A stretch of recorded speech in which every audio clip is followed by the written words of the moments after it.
So today is Thursday, June 18th, and this is Michelle, and here we're with Liam, and we're interviewing Brian Ringrose. And so I listened to I listened to one of your old histories with Peter and Andrea, and I wanted to know more about your your trade missions that you went on with Rick Pierce. Yes. From the Fraser River Harbor Commission. Yes. We went on, I do believe it was 3 of those. First one was in 1987, and we did one in 89 and 1993. That's the 3 I can remember. I did another one with the Vancouver port, but that was in the mid-90s, 96, 97. It was mainly to do with containers. Okay. But those are the 3 that I remember doing with the Fraser Harbor Commission. Which was the first one, like I said, was in 1987 when we went to Asia mainly. Started in Hong Kong. We did Hong Kong, we did Korea, Taiwan, and Japan on that mission. And how long would you stay in each country for? 2 or 3 days perhaps, it depended. We had quite, I can't remember the schedules, but we had quite a schedule. Basically just meeting shipping lines, trade missions, people in the trade houses, Canadian commissions and whatnot. And so it kept us hopping. It was busy, but good. Seeing a little bit of the world I never would have saw. Yeah. But we would visit Evergreen, say in Taipei City, and talk to them. Mainly we were trying to promote our port, coming to our port. In those days, we were getting a bit of a reputation of not being the best place to come. We didn't think so, but we had that reputation. We were very safety-oriented, and a lot of people would be worried that their ship would call. We would check the gear. It would be shut down for lack of maintenance, etc. So we were trying to promote it. And we started working with the port in the early, 80s. We'd never had contact with them for a long time. It was like 2 parties were scared to talk to each other. Why do you think so? It took so long? Just probably fear of each other, not wanting to talk to each other for whatever reasons. But it took, I think it was Don Garcia. I don't know if you've heard that name before, but he was quite well known. He came from our local. He was our president at the time, the first time we went to see the Fraser River Port. Do you know what year was this? No, it would be in the 80s, somewhere in the 80s that we started. I think it was in the 80s that we started talking to them anyway. I was a business agent at the time. He was our president. And we just called them up and decided that parties should meet. It was, the guy then was Chris Brown. It wasn't Rick Pierce. That's the first gentleman we started talking to. Just had a little meetings to say how you doing, blah, blah, blah. But we got to a point where a few years later we got into this situation where we decided that it would be beneficial to do these missions, which we think worked. Yeah, so did you think it did bring more business? We think it did. We sure didn't think it hurt. Yeah. It was very hard to judge whether it would be good or not. But I think it didn't hurt going out there, talking to the people, telling them who we were, showing your face, that kind of thing. So even in those days, the world is even smaller now with communications, but even in those days we ran into a situation. It was in, I do believe, Japan. Anyway, we were meeting with this line. I can't remember who it was. And it was a car shipper, shipping cars to Annis Island. And he, very nice, how are you doing? After about 5 minutes, he says, could you tell me why my ship's not working? And it's a little embarrassing, but we made a phone call real quick. The ramp, the ramps on a car ship are like a ferry ramp. And the ramp was not workable. It was rusted out or whatever, so they had to do some repairs. But he understood after a while, but he was a little upset at the fact that here we are meeting him from the port that his ship was in, and his ship's not being unloaded. Just kind of an oddity that when you run into that, you're kind of stuck for words. But we made the phone call, which he thought was nice. We assured him we would work it as soon as the repairs were done, and away we went. Were these shipping lines understandable that you guys were really big about safety, or were they? Yeah, they knew it, I think, at the time. A lot of times they'll tell you sort of one side that they're very concerned about it, but in reality, some people might not like me saying this, they want their ship in and out. Right. And especially in those days, even with their crews, they weren't too concerned about what conditions their ships were in as far as the crew, the gear, etc. I think that's changed a lot now. You see better ships, better conditions overall for the crew and the working gear on the vessels. But in sometimes they just want it in and out at any cost. So. And it would be bad for the shipping line because it would cost them money. Oh to yes, yes. Anytime you have a down, they're paying dockage, fees to be at the dock. A ship's got to be in and out to make money, and that the longer it's in, the more money. Plus, they have to pay now for the shipyard to come in, or whoever they hire to fix the gear if they're not able to have their own crew fix it. So it can be quite expensive. So. And what type of things did you market the Fraser?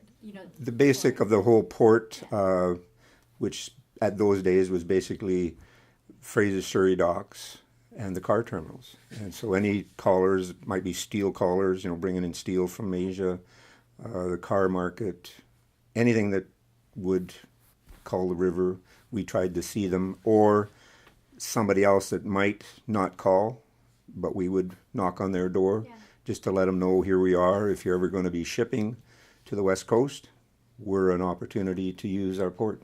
And so that's how we put it out there. And did you guys ever compare yourselves to the Vancouver port?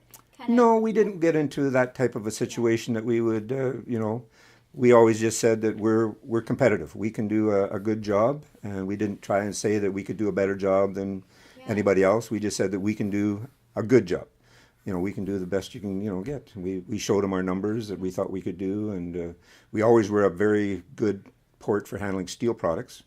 We're doing still steel to this day at Fraser Surrey docks. And why is that? Why is Fraser River so good at handling steel? Because we get a lot of it. Okay. Vancouver's getting some now. I hear that where they were getting it now they're going back into some lumber products, and so we're getting some of the steel that was going into Vancouver. I mean, all ports can handle it. It's just we've handled it for years, and we thought we always did a good job of it. No matter what the product was, pipe, I-beams, coils, a lot of different steel products come in, so we thought we were good at it. And on these trade missions, would you tell them how fast you could do it? Not so much fast. We would sometimes, if we got tonnages that we knew we used to do, we would tell them that this is what kind of tonnages we can do on a certain commodity. But not so much that, just that we've done it for years. We work along with the Harbor Commission. We had people from the railroad were on some of those missions. People from the Fraser Surrey Port were on those missions, along with 2 or 3 Harbor Commission people. So it was a team. It was a team effort. Yeah, there'd be quite a few of us, 8, 10, 12 people sometimes. So it was fairly big. And you'd go off, and sometimes you'd take 3 or 4 to a meeting.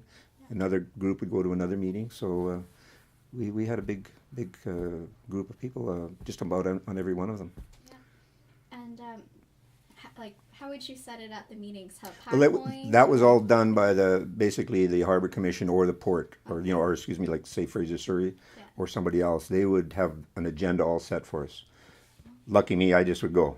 Yeah. We some said we were the ham and the sandwich kind of a thing. We just, wherever they wanted us to go, we would go. Usually there was 2 of us. When I went in the first one, I went with a gentleman called Kent Birmingham, who was the president of our local at the time. So he might go to a meeting with 2 or 3 other people. I might go to a different meeting, meet a different company or somebody in a trade commission or whatever. So that's how we did it. But all the meetings were preset. They might make the odd one when we got there. They might try somebody that they hadn't contacted here that they would try and contact. So we might have the odd meeting like that. But basically, it was all preset. You knew right away that you're going to meet somebody on Monday morning for this, and so it was all set. And we did some harbor tours, which was good too. Oh, so people come and you show them? Well, no, like over there. They would show us the Oh, Port of Hong Kong or Okay. places like this, which was good for me. I really enjoyed that part of it, and so did most of them. But we toured ports or terminals, which was good. And did you guys get any ideas about maybe, this technology is working here? A little bit, but some they're not too keen on giving you that information. Oh. Like we went to a big, I can't remember which trip it was, but it was a big port. I think it was called HIT, Hong Kong International Terminal, huge container terminal in Hong Kong. And you would talk to them about their system. You know, they're into computerized handling of cargoes, of containers. And they would tell you, yeah, we have a very good system. But that's about as far as they would go. You know, they wouldn't get into what type of system they would use. It's just that they had a very efficient system. And this is to protect, you make sure that they kept. Well, I guess so. Yeah. I mean, I've even heard that when it's off the subject a little bit, but when TSI started at Deltaport, after a few years, they were looking for a different system, and they were even thinking of selling the current system they had to somebody else. So it can get quite competitive as far as setting up a system of how you handle containers. It's such a fast business in the containers, you know, how to get them on and off and onto trains, onto trucks in a fast, efficient method. It's quite important to have your system set up quite good. I did ask the guy in Hong Kong, I says, have you ever lost a container? And one of the guys at the container, or the computer, he looked at him and he says, well, maybe one or two, very, very seldom, you know. They don't want to admit that anybody can get into that position. But longshoremen, you know, also work at that Hong Kong International Terminal? Yeah. Oh, yeah. I'm not sure who was at the container terminals, whether they were longshore or not. I'm not sure. But all the other people on they're all dockers just like us, all over the world virtually. It's the same type of people. So it was very interesting to see that. And we thought it was good to show them that we were competitive, wanted to handle their products, and we could do a good job for them. Yeah. We even had one, don't ask me which trip it was on, but I think it was the second one in '89, where we ran into a situation where they were talking about the ship's gear again. And so Rick Pierce called me up one night, and he says, come on over for a drink in my room. And so I went over, and he says, let's put something together, Brian, to show them what they need to know when they call our port. So what we did is we put a list together of what ships should look for as far as what we're going to need to have done on the ship. In other words, how the gear should be looked after when it got here. So we put this together, and we would take it to a line and say, okay, if you come in this type of gear or other gear, have these blocks all being free, all working properly, get it all, so when you come in, when we check it, you'll have no problems. So they thought that was quite good. Yeah. And it was quite a neat thing that we just, off the cuff, we put that together, and it seemed to work. They enjoyed seeing that. Yeah. Do you think any shipping lines tried to avoid New Westminster because of those reasons? Yeah. Oh, yeah. Yeah, we heard lots of stories that they would, the ships would no longer call here. They were going to Vancouver, or they might, there's always threats. They might leave their cargo in Seattle if they thought they could do it cheaper, you know. So we had some tough times in the early 80s where we had very little work in our port. And is it because of that? We don't know for sure. It could have been. It could have been a number of things. They might have thought we weren't producing good enough. So it's hard to tell exactly what it was, but we had some lean years where a lot of our guys had to actually go to Vancouver to work because there wasn't enough work in the West. Yeah, I was looking at the input and output tonnages for New Westminster during the from the late 70s to early 80s. Mm-hmm. Those numbers were some of the lowest of all of New Westminster. Yeah, that's right. I know there was a couple years in the early 80s that were very difficult for our guys. Yeah. Very difficult. And you could say it was our stupidity, whatever. We don't know for sure, but that's when we started working on it. And we had to, as officers of the local, we spent a lot of time meeting, whether it be the Harbour Commission or the terminal operators, the stevedores, you know, Canadian stevedore and Western stevedoring, whoever would be in charge of the ships being unloaded, to try and convince them that we were looking at changing our ways. Not to get away from the safety, but just to get into a different mode of working, doing a better job. There was other things involved that I won't get into, but you can imagine what they might have been. And we had to get some of that under control, and we worked hard to do that. And do you think that shipping lines were avoiding because of this problem? We think they could have been, yes. Yeah. So we think our hard work, getting our membership to go along with our ideas and to go along with these trade missions later on, it wasn't easy to convince the membership that we should be doing this. Oh. It wasn't we're going to go and you guys let us go and pay our wages when we're gone. And well, yeah, that wasn't easy. We had to convince them that these things were going to be something that would help our port and our local. Yeah. So was there resistance at first? at first there was some, yes, yeah. Especially there was resistance in the early 80s of even starting talking with people about whatever the issues might be. Right. It's hard to explain, but what I mean is that you have a very tough group of people that are used to doing things in one way, and when you try and change it to say, we want to work with these people, you have some people that are thinking the employer is the enemy, okay? So you don't talk to the enemy. You don't work with the enemy. You just do your job and don't do anything else with them. So it was very hard to convince our guys that it might pay off if we started talking to these guys. Oh yeah, you want to go to lunch with them, have a drink with them, and they didn't like that idea at first. So it was a bit difficult. But we got it done that way. Yeah. Do you think that thinking was because of 1935 here about the strike and it's kind just of employer abuse? Well, some people, and you got to understand that when I started, you were dealing with in the 70s. I started in 70. You're dealing with a group of very hard working people that had a mindset of just doing a day's work, getting paid, and going home, and not too much relationship with the employer. Okay, so now you're trying to change their attitude to say, we got to look at a different method here, guys. It's not working so good. Yeah. We're a little over the top on safety. We're a little over the top on some other issues. We got to get those under control. We got to start doing a better job.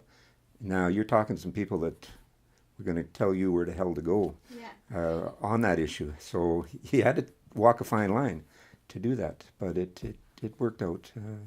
We got the cooperation we needed from we went through our executive, and then we go to our membership with it. And it worked out to get it done through that tough period in the 80s and on to where we got into these trade missions. Yeah. So was it a vote, or did you guys just talk to them and tell them that just we're doing this? Not so much when we were going to have meetings with the employers, but to get into these trade missions, we had to get a vote on that. Yeah. Will you allow 2 delegates to go on a trade mission? Everything was paid for by them, basically, but we had the union would pay our wages. We'd still be on the payroll when we went. Plus, they give us a small amount of spending money. Yeah. But basically, everything else was paid for by the port. So that wasn't a major concern, but it still was a big issue for them because if I'm away, somebody's got to do my job, or replace. So it would cost the local some amount of money to send us no matter what, just to keep the local running. You had to replace people. So. And since did you visit these countries consecutive after each other? So maybe like Hong Kong after Japan, then Taiwan. Was it one trip that you went on? Yeah, during the one trip in '87, we hit. I think it was those 4 countries. Yeah, and how long were you guys away for? The first one I think was about 25 days, over 3 weeks. All of them were in that range, 3 or 4 weeks. They were long.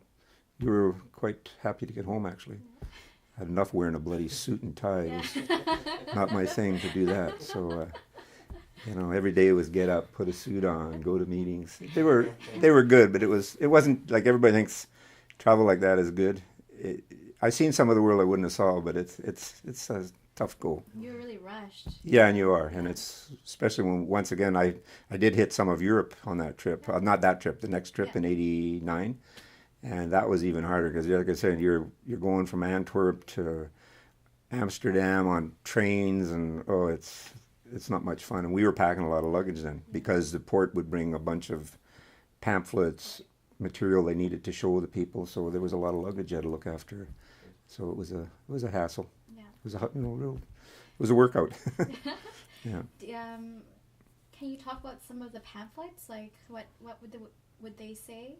Well, just this is our port, this is our facilities, show what Fraser Surrey had, how many berths it had, the capacity, how many cars had been handled at AAT or Fraser Wharves, just things like that, just showing them where we were on the map. Sometimes they didn't know where we were, and just small pamphlets they would have like that, just promoting the port, and what it's about and where it's at and whatnot, things like that. Would you use I've read all the annual reports from 1939 Oh, to boy. 2000 and 2007. Must have been exciting reading.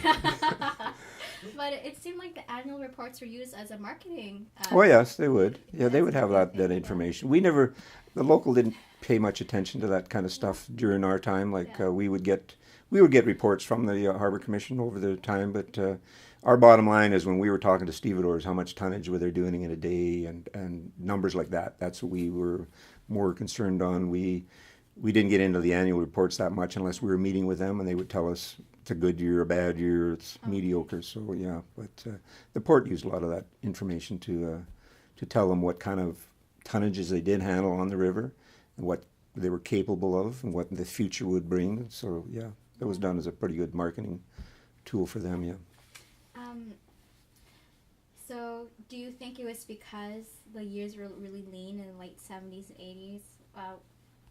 Was that why the ILW, I mean the local, to talk to the commission? Yeah, I think so, yeah. Part of it was that. It was just when you have stories coming from, say, a stevedore that we don't think this line's going to call anymore because they don't think the production's up, and we hear other different stories. When I say a stevedore, that's like a Western stevedoring or Canadian stevedoring. These are the people that are the companies that hire us to go onto the vessel to work. Okay, so when you're talking to them over the period of time and you start seeing that the tonnages are down, the vessel calls are down, you start worrying about it. And what are you going to do? So you talk to your local that we got to do something, guys, and maybe this is one thing we can do. Start talking to the people we got to talk to, start changing our attitudes. Our work habits got to improve a little bit, and another reason to talk to the port was that. Can I just interrupt for a second? So the stevedoring companies were part of the Shipping Federation and Yes. later the BCMEA? Yeah, they're under the BCMA, yeah, Okay, that's right. So Yeah. they were individual employers within the larger Yes, federation. yeah. You got, like Fraser Surrey Dock is one, then you had Fraser Surrey Stevedoring, Canadian Stevedoring, Western Stevedoring. I can't even remember other names that would be the ones that you're going to talk to them first before anybody else when you got issues going on. Yeah. When you had an issue on a ship, I'd get a call from a Canadian superintendent. Brian, we got a problem on the ship. Can you come on down here and see if we can solve it? So that was always your main contact. Then you might have contact with the BCMA later on if the problem escalated and they had to get involved. Yeah. But that's kind of how the system revolved. Gotcha, yeah. So your first contact was with them or the dock, and that's when we started noticing that maybe we got to do something. Yeah. Would the stevedoring companies, tell you, hey Brian, I think you guys need to. Oh, they would always tell you that. Yeah. Even in the good times, they tell you that.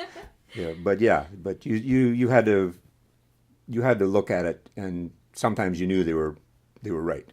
Yeah. Sometimes you didn't believe all the BS you heard, but sometimes you had to listen to some of it. So, so that's what we took a heed from. And plus, when you're not dispatching anybody, the lights got to come on pretty soon. Yeah. That there's no work, guys. Why is there no work? Yeah. Where in the Union Hall, were longshoremen, were they talking about how there was little work? Did they kind of know why? A lot of them wouldn't want to believe it, perhaps, but a lot of them would know that, maybe we're scaring some vessels away because of our work habits or whatever. Yeah, they would catch on, but a lot of them would just say, well, we'll go to Vancouver and we'll work. They wouldn't worry about it too much. Okay. But a lot of them didn't want to do that, and not all of them could go. There wasn't that much work to do in Vancouver, so you had to get something back here. I mean, can't live on 1 or 2 days a week, so.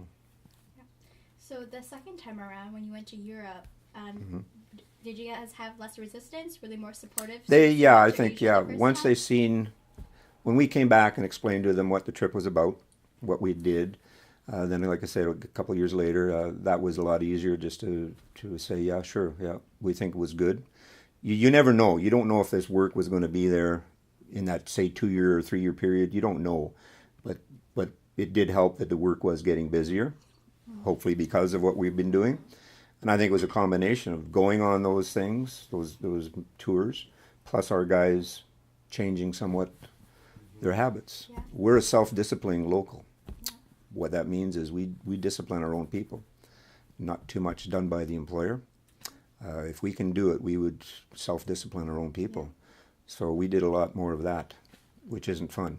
Yeah. It's when you tell Liam, you've got a week off. And Liam, how can you do that to me? You're my union brother. Well, You mean grievances, right? Yes. Yeah. yes, we did our own. I don't know today if we're still doing as much as we did in those days, but we did most of ours was done in-house. Yeah. And, And was that a shock to longshoremen? oh no, it's been going on for years. Okay. We've been doing it for years, Okay. but we just started doing a little more. Okay. So we're trying to get the message out. Yeah. We gotta get things under control, guys. And so our grievance procedure was something we still have today.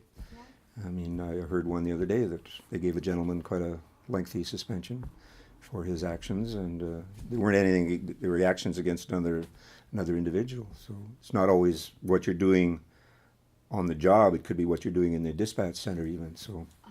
So it can be so in the union hall. yes, for instance. yes, yeah. I've even disciplined guys. How do I put this? I've disciplined guys from what I heard an individual talk in a pub. Wow. Yeah, I did that, and Did I got quite a little surprised. But when the guys heard what he was talking about, they understood. And yes, he got I did it myself. I gave him a lengthy suspension. yeah, and were you there at the pub, or did another Yes. Sherman? Oh yeah, no, and I wouldn't take a hearsay. Okay. I heard it directly. Oh yeah, it was direct. So he didn't know I was listening, I guess. Yeah. But when you open your mouth in the wrong pot, sometimes you shouldn't. So Yeah. that's the type of thing we do, or had done. Yeah. And I can't say we're doing it today, but I'm hoping we're still policing ourselves to continue to keep our workforce in good shape. Yeah. So when you went to Europe, what was the reception like from the shipping lines there? Basically all shipping companies were good. Yeah. We'd go to Hogue, we'd go to Star Shipping. We would, on that trip, on the '89 trip, we did Europe and we did Scandinavia. Okay. Yeah, we were into Finland, Sweden, Norway, Denmark. Hit a lot of countries. And in a span of 2 to 3 days. Well, yeah, you'd hit a couple countries a day sometimes, yeah. Wow.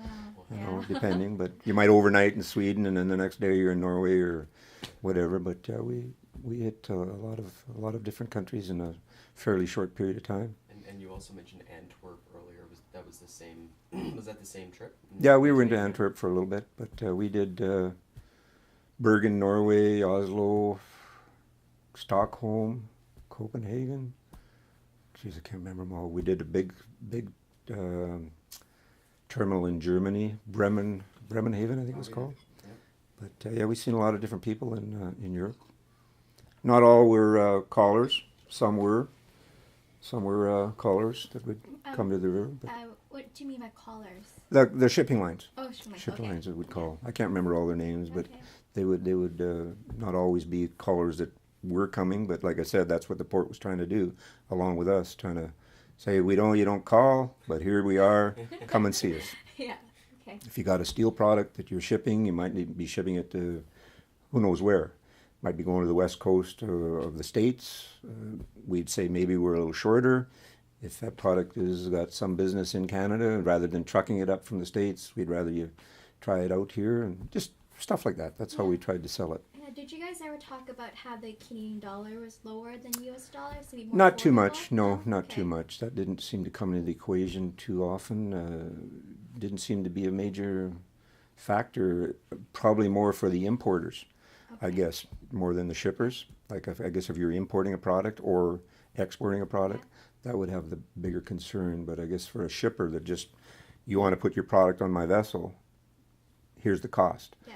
So it would be more the importer, I would imagine, or the exporter that would have the worry about the cost differential of the dollar, how it would affect his bottom line. Yeah. And did you guys from Asia? Did you guys change your strategy of approaching European countries? No, I don't think so. No, it was pretty well the Okay. same idea, you know, and same kind of a pitch, trying to tell them how good we are and Yeah. whatnot. Yeah, yeah. That was probably a tougher trip than the first one. We did a lot of calls in that European trip, and then the third one was in in '93 there was actually a ports convention down in Sydney, Australia, but they wanted to go down and meet some potential and current people that called from that area, and so we went down there, which was a long flight, but they go business class, which it's not my nickel, but it was theirs. But it's still a long flight. Yeah. But yeah, we did. I was about 3 weeks down there too. I think it was. That was the '93 trip. Yeah, that was the '93 trip that we toured mostly in the Sydney area. We went to Melbourne. I don't think we went anywhere else, but it was mainly in the Sydney, Australia, because that's where this convention was. Well, a lot of time, I think 1 week was at this convention, which we didn't have much input, but the port wanted to attend it, and so we attended it with them. But it wasn't much for us, from the longshore, to really do it that type of convention. But we attended it. It was interesting, but we did have other meetings at night with. You did see some of the people that were at these things that might be potential callers or were callers. We used to have a big line go out of Fraser Surrey Dock. It was called the Pad Line. I don't know if you've ever heard of that one. It was called the Pad Line, which stood for 3 vessels: Perella, Alunga, and Dilkara. And there were 3 ro-ro type vessels. They were like a car ship. You've seen the ro-ro car ships, that brings the cars in now.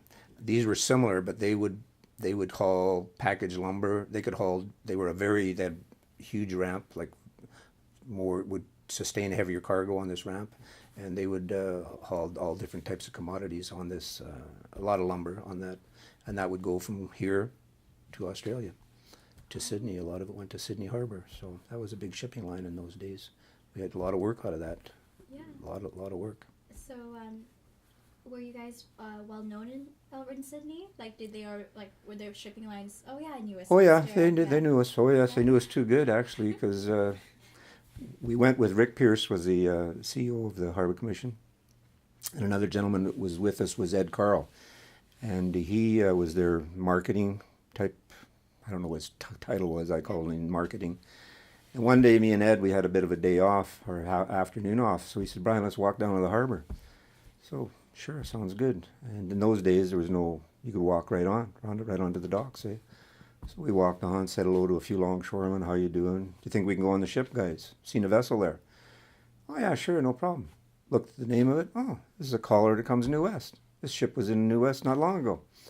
We go on, talk to a few of the crew. "Can we go up and see the captain?" "Oh sure." We went up there. We didn't get a good reception because when that ship called, I didn't know it was shut down for about 8 days. 8 days. Is that long? It was a long shutdown. Yeah, it was a long. Maybe it wasn't 8. It was a long time. Yeah. It was shut down quite a few days. So the captain was not too keen. So we had a very short visit. Yeah. Got off his ship. Should have said we're here to shut you down again. Yeah, right. Yeah, but we're chasing you. But that wasn't a good. But that was just a off the cuff kind of a little trip we took down there. But it was neat talking to the Australian dockers and that. It was pretty good. Yeah. Did you get the sense that like when you went to Sydney and also when you went to Asia and Europe that longshoremen in those locations were doing the exact same things as longshoremen Pretty well. in New Westminster? Yeah. Any differences or anything? Not much. No, I think a worker's a worker, and we found what was interesting, and that's something we tried to do for years, was to get somebody. I was on a committee, not on the Harbour Commission, but I was a part of a committee through the Harbour Commission. We were trying to always get somebody onto the commission if it was possible. It never did work out, but we tried to get, as a commissioner. Yeah.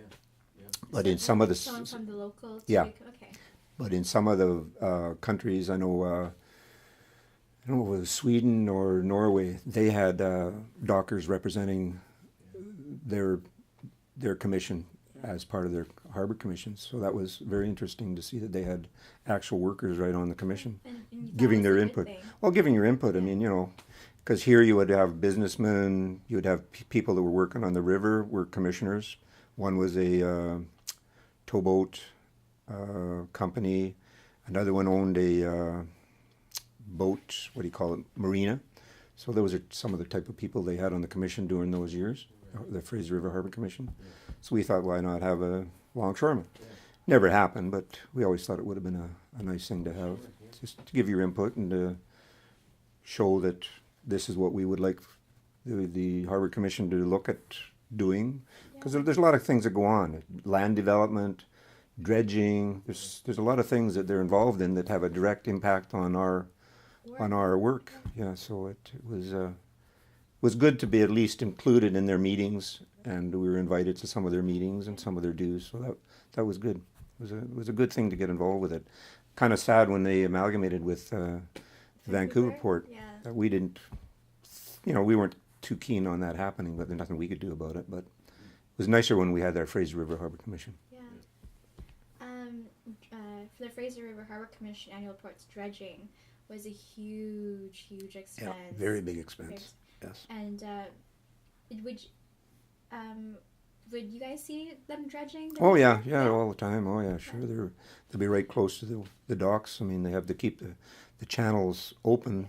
You get so much sand coming down that river, it'll build up in no time. I mean, you talk to the pilots; they were always, especially when I got to be my last 5 years working, were linesmen tying up ships or letting them go, and you start talking to the pilots, and they would still be talking about, well, there's a couple of sandbars out in this area that they better get looked at, because I'm just missing them by so many meters, when they're leaving. Yeah. So but it is a very expensive thing. Yeah. It's an ongoing thing, the dredging. Yeah. Very, very important, very key to the river to keep it up. I mean, with the tunnel, you only got so many meters. That's another thing you hear, to get rid of the tunnel.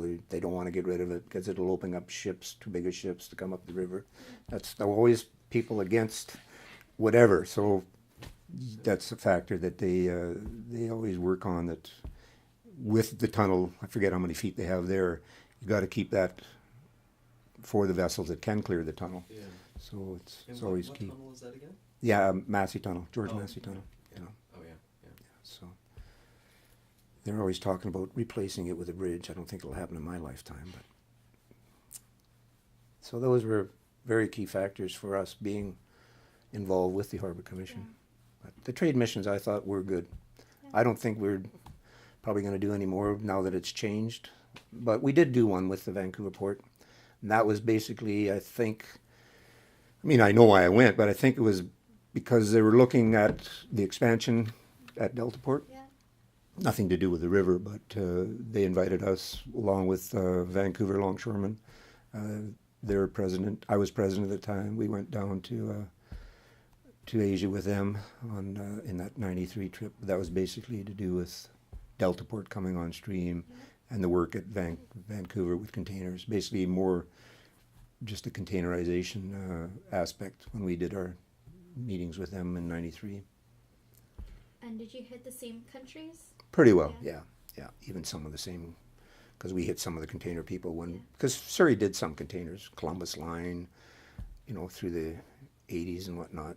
So we did see some container people on our earlier trips. Yeah. So we did see some of them on the trip I did with the. That would be probably 95, 96 when I did the one with the Vancouver Port Authority. Yeah. So Fraser Surrey Docks was the first, what do you call it, like a terminal that had containers, I believe. The first one in Lower Mainland. Oh, no. No, it wasn't? No, Vancouver.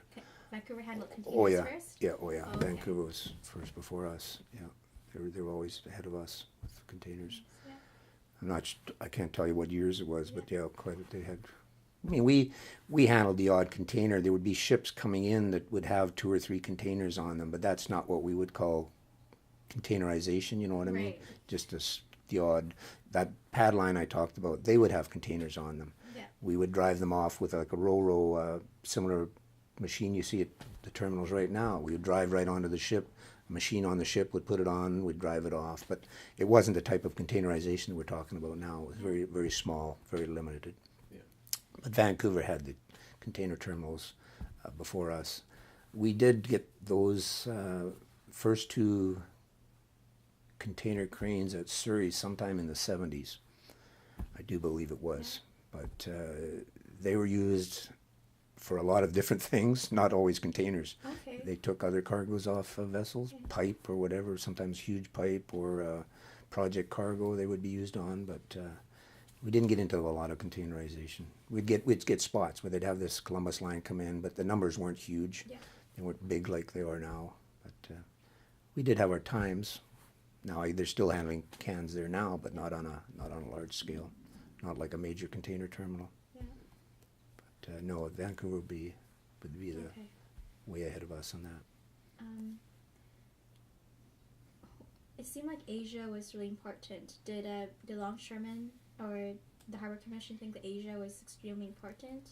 I They think called so, it the yeah. gateway. Yeah. Yeah. Oh, yeah. I think so. I mean, it's right there. I mean, you leave here, your next stop is Japan. Yeah. So, very important. And with China coming on, we did, like I said, Hong Kong. We didn't do much other than that.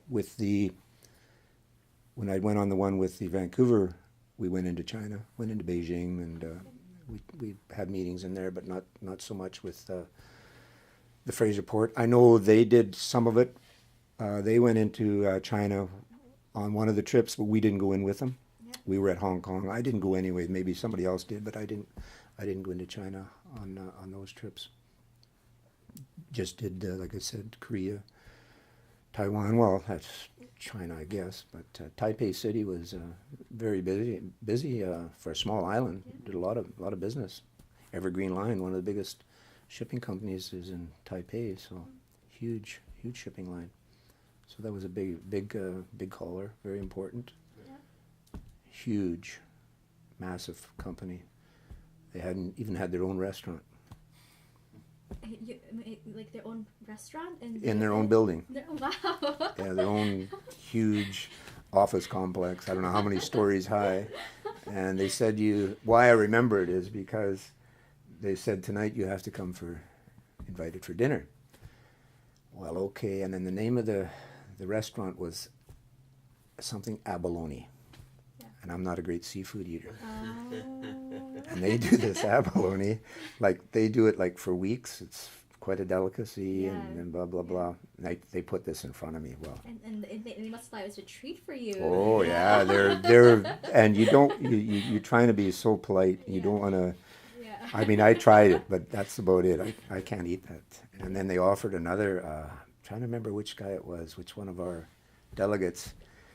They had the whole fish, and they offered him the eyes. Well, The best part. thank God it wasn't me. I didn't have that enjoyment anyway. Yeah. You have to be nice guests then and try. Ooh, yes. Yeah. Well, I tried a lot of the food, but the gentleman I was with, he wouldn't try hardly any of it. And actually, a funny little story. We were looking for some Canadian type or American type food. Mm-hmm. So one day I was in Taipei actually.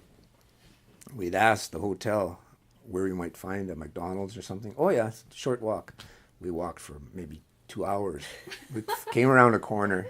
There's McDonald's, KFC, and I forget what the other one was. We were in heaven. We got some food that we could handle. Right, right. Because I got a bad stomach and I just can't eat some of that stuff. But that was the only part of the trip that was tough. Yeah. And they offered, such beautiful meals. Yeah. Oh man, it's fabulous. Big, what do you call Very it? nicely. Yeah, but what do you call it? Lazy Susan, huge.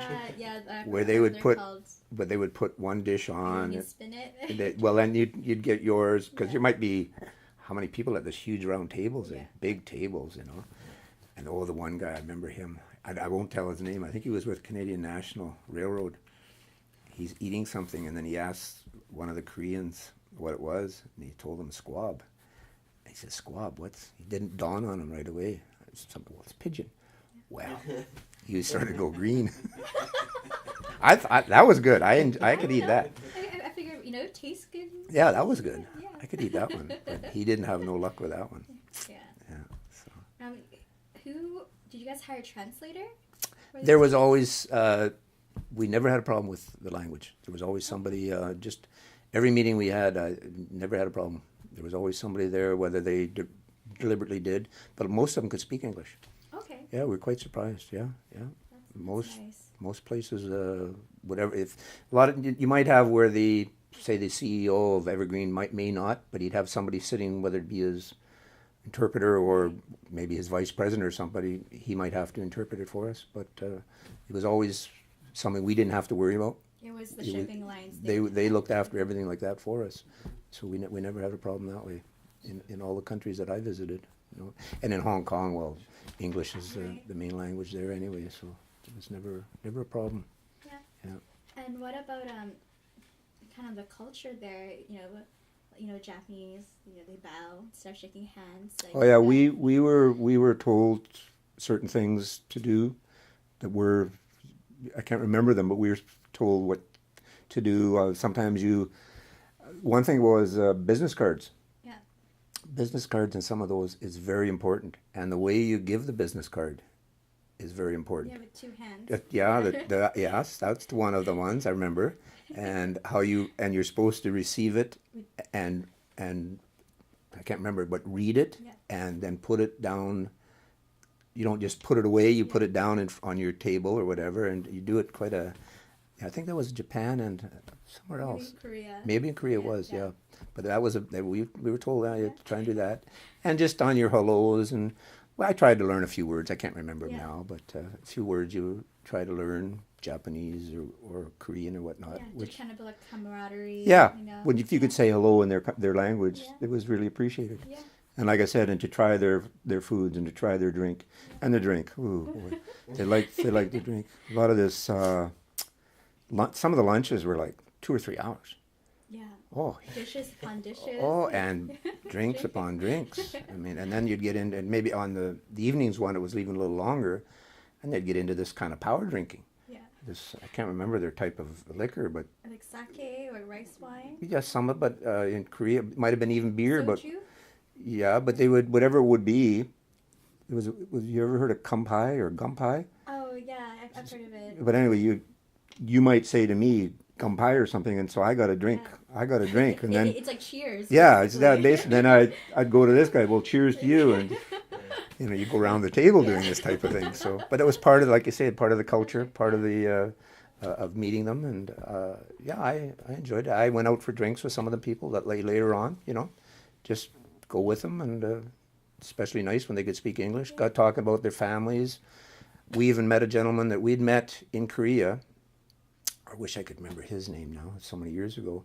He came over here and he was actually stationed here for his shipping line for a while, and we got to meet him. We took him for a couple meals. Yeah, it was really nice. Yeah, you get to know him, that he's got a family. His kids are being educated here, and it's kind of nice when you get into that type of a situation. More away from the job is gone. You're just talking. Build a human connection. You're just building a connection. Yeah, and that was good. Yeah, that was really good. Yeah, I enjoyed that. I actually even visited a home in Taipei. Nice. I was a little dangerous. I shouldn't have done it. I just met a gentleman, and then I went to his home. Yeah, and he showed you like his family. Yeah, and, he could speak some English. It was great. Yeah, I just did. I went on a walking tour. I met him at I can't remember. It's a big temple in Taipei City, and I met him there. Yeah. Started talking to him. He said, "Would you like to come to my home?" I'm thinking, I don't know if I should, but it was daylight, so Yeah. I went to his home and was there for an hour. Had tea with him or whatever. Something else. Pretty good. Who prepped you guys on the cultural kind of? We just kind of they just talked about it on the plane ride going over. Maybe in one of the meetings we'd have a pre-meeting before we went. Yeah, so was it the Harbor Commission that would tell Yeah, you guys? yeah. Okay, it was they dealt with that. Oh yeah, the Harbor Commission did Okay. basically everything. Yeah, they looked after us. Like I said, everything was done for us. You couldn't ask for better. Everything, all the connections, just this pick up at the hotels. Everything was done Yeah. first class and very nicely done. Yeah. And I guess from then on, did you guys continue to have a good relationship with Yep. the Harbor Yeah, Commission? I think we did. Yep. Yeah. Right through till I left, as far as I know, and I'm hoping they still have some. Well, it's not with the Harbor Commission here now. Yeah, It's it's with the Vancouver. the Vancouver Port Metro. Yeah. whatever they call it, Port Metro. Yeah. Yeah, but I don't know if they have much relationship with Yeah. them now. I haven't talked to anybody about it. I guess it would be distance, if anything, not as Yeah. much as we had. We had a pretty good relationship for quite a few years there. It was quite good, actually. You know, then Rick Pierce died pretty a young man, which was sad. When he passed away, he was pretty young. So after that, we didn't have quite as much a relationship. Yeah.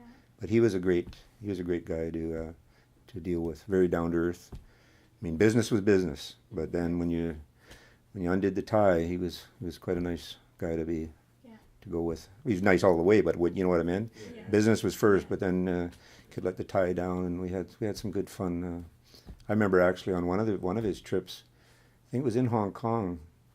They went to the racetrack, and he won quite a bit of money. Oh, nice. Yeah, he hit a real. I mean, we're talking a few $1,000. Wow. Yeah, he hit a very nice one. They don't mind me putting it on there, but yeah. Some of the racetracks over there, just fabulous. The Hong Kong. It was the horse racing, right? Yeah. Yeah, it's really big. The in Hong Asia. Kong. I think it's the Hong Kong Jockey Club, whatever the one it is. You could swear you could eat off the grass. Yeah. It's so beautiful, just unbelievable. Well, Yeah, that's where one of the trips was, I should tell you that. One of the trips was when the current owner of Fraser Surrey was renewing his lease with Fraser Surrey Dock. There was two owners, and I can't remember the other gentleman's name, but Vincent Young, huge, well, maybe not big in some eyes in Hong Kong, but he was a rich man, a very rich man, owned his own hotel in Hong Kong. So he's the guy that. He was part owner of Fraser Surrey Docks. I don't know what Okay. currently it is, Yeah. but him and a realtor, major realtor, I can't remember the name of their homes. They were in partnership. Anyway, they were renewing their lease, and so they had the big do in Hong Kong during one of our. I think it was the second one in '89. I think it was, but that was quite a trip to deal with him. I mean, whew, we're talking a banquet in the top of his hotel. Just for you guys. I mean, I've never had so many glasses in front of me. yeah. Wow. You know, you're talking 6 or 8 glasses. Well, this one's for sherry, this one's for water, this one's for red wine, this one's for white wine. This is after the drink. And I was sitting beside a guy from, where the heck was he from? Kentucky or something. And he says, "Oh, Vincent's bringing out some good wine." He knew him, eh? And I says, "Oh, is that right?" Because I'm not a wine. Yeah. He says, "Oh, yeah, this stuff's about $300 a bottle." He has his own wine, whatever you want to call it, room or cellar in his place. His bedroom was bigger than my house. Wow. Just unbelievable. You know, you're in a world where I'm wondering why I'm there. You know what I mean? Yeah. And then, off the topic again, it's getting around 10 or 11, maybe even midnight. And, you know, got meetings in the morning. Vincent says, "Brian." "Yes, Vincent." He says, "Come on, we're going to my club." "Your club?" "Oh, yes, we got to go to the club for a couple of drinks." I says, "Well, how are we getting there?" Because it was on the other side of the river, Yeah. or the harbor. So he says, "Well, we'll get in my car and we'll go." And he's been drinking, but no concern about that over there. We went to his club. Now, his club is big. I don't know how big it was, but hardly anybody in there. Yeah. And so I thought we'd have a couple beers and go home, you know.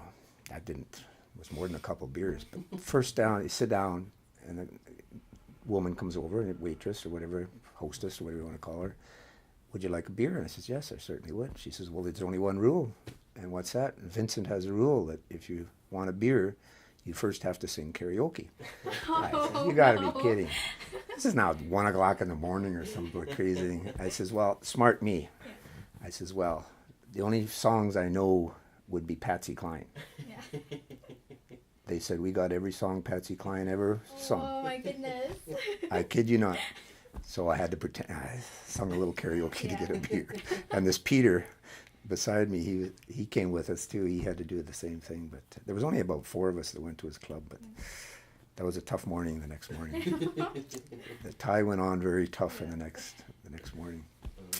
So why was the guy from Kentucky there? I don't know. I never figured that one out. He was a friend, I guess. Okay. There was more, you know, you're in these things, you don't know who's who. You're just so many people there. But are they related to shipping and? Vincent, yeah, a lot of them were, yes. Yeah. Yeah, they were related to the shipping industry, probably a friend of his, and I don't know. I really don't know. But he just told me he's from Kentucky, so that's all I knew. Yeah. But yeah, that's just some of the lighter moments you have on some of them trips. But it was getting once in a while. Here you are having a meeting with the owner of Fraser Surrey Dock. That's Couldn't have amazing. a better deal, really, could Yeah. you? I mean, he's a major employer of ours, and that was good. That was excellent. So I mean, you even have the. He says, "Brian, you ever need anything? Give me a call." Never did, but you get invitations like that. You know, that's kind of a good part of the whole process of going out and meeting some of these people. When our locals start to understand that, I think it was very important for the local to understand that we're getting some contacts that we normally wouldn't have. We normally deal with just a superintendent on the dock, but when you have now you're meeting with the owner and you have an invitation to even give him a call if you have some problems or whatever. It's kind of a nice thing. So they paid off in that respect. That you got to know the people more.